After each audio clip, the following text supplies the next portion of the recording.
The girl is undergoing psychological counseling. She broke down and told the doctor that she had witnessed her professor's death with her own eyes. Since then, she could always see all kinds of monsters. These monsters would disguise themselves as her loved ones, and then show a creepy smile. As a professional doctor, Ellie diagnosed the girl with PTSD. Just as she was advising the girl to go home and rest, the girl suddenly stepped back in terror, as if the monster was right in front of her. Since the situation was urgent, Ellie quickly dialed the emergency number. At that moment, the screaming behind her stopped. Ellie turned around in confusion, only to see the girl smiling at her. Before Ellie could react, the girl raised a shard of glass in her hand. Ellie was so terrified that she collapsed to the ground, but she thought it was just a normal medical accident. After returning home, Ellie suddenly found jam stains on her clothes. Remembering what happened today, Ellie became extremely panicked. She took off her clothes, opened a bottle of drink, trying to calm her nerves. But the next second, Ellie saw the dead girl in the corner. The next day, Ellie arrived at the hospital and saw a patient giving her a creepy smile.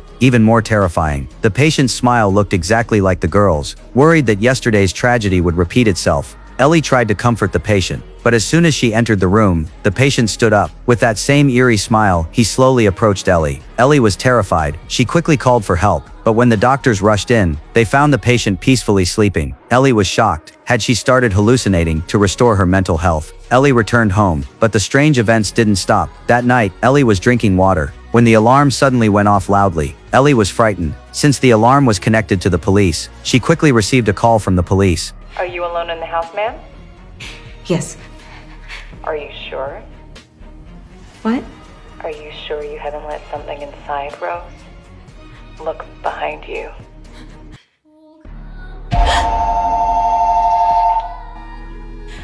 Then the phone rang again. Ellie picked it up once more, and the same voice as before came from the other end. Ellie was terrified. What on earth was happening? Suddenly she realized, all the strange things started with that girl. To find out the truth, Ellie disguised herself as a reporter and found the professor's wife. It turned out that before his death, the professor also often saw his deceased relatives. Ellie was shocked. The professor's symptoms were the same as the girl's. Then the professor's wife mentioned an important clue. 4 days before the professor's death, he had witnessed another person's death. This clue greatly shocked Ellie. She came up with a bold hypothesis to verify her theory. Ellie went to her police friend. Her friend opened the computer and quickly found the information Ellie needed. A few days ago, someone had died at a gas station, and the witness was the professor. Even stranger, her friend found out there had been many similar cases recently. Everyone would show a creepy smile on the 4th day and then die. Ellie realized it was a curse that passed through smiles. The professor passed it to the student. The student passed it to her. She was in despair. How could she possibly break the curse? At that moment, her friend told her that 20 such cases had occurred recently, but only 19 people had died. One man had survived because he had hurt a stranger, so he had been locked in prison ever since. Ellie instantly realized that this man knew how to break the curse, so the next day she went to the prison to make the man reveal the method smoothly. Ellie lied, saying she was asking for a patient. The man quickly gave her the answer.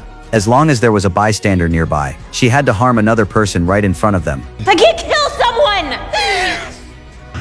You have it.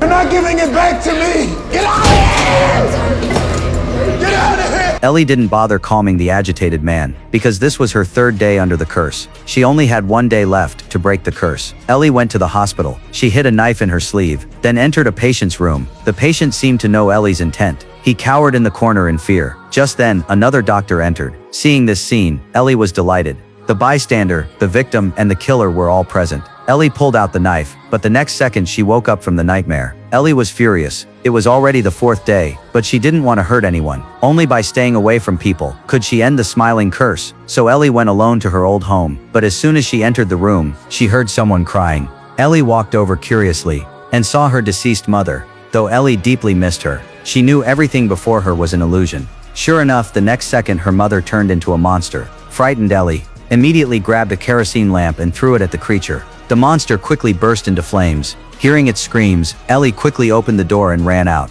Soon the entire house was engulfed in flames. Ellie thought it was finally over. She calmly returned home, but the next second the sky suddenly turned dark.